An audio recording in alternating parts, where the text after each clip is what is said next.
teman-teman projo ini menurut saya konsisten untuk inkonsisten. Jadi kalau kita lihat jejak digital statement dari 2014, Budi Ari pernah mengatakan hati-hati dengan Prabowo yang kemudian berbahaya buat demokrasi ketika Pak Prabowo saat itu ingin menarik diri dari Pilpres.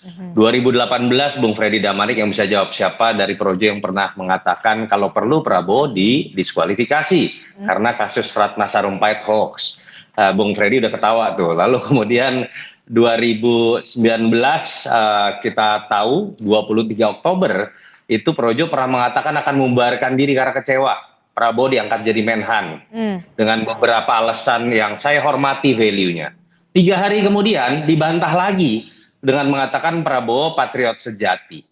Dari sini saja kita sudah lihat karakter, saya nggak tahu apakah ini sekarang disebut ormas, apakah relawan, atau sekedar sekumpulan orang yang memang ingin bertahan dalam mengekor kekuasaan.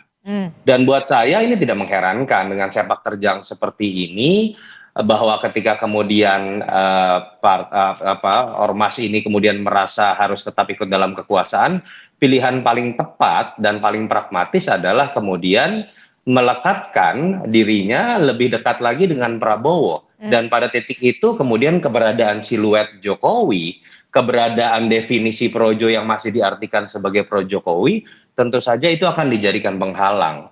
Buat saya ini seperti mengerdilkan Mas Gibran ya. Kalau ditanya apakah kemudian sudah berganti Pak Prabowo, Pak Jokowi, eranya menjadi era Pak Prabowo, iya. Tapi kan kita tahu juga bahwa di situ ada Mas Gibran yang jelas-jelas mewakili Jokowi yang sangat digembor-gemborkan oleh teman-teman projo. Lalu di mana Anda letakkan yang namanya Mas Gibran? Dan kalau kalian percaya bahwa kemudian Prabowo dengan Jokowi itu adalah keberlanjutan, kenapa harus didikotomikan?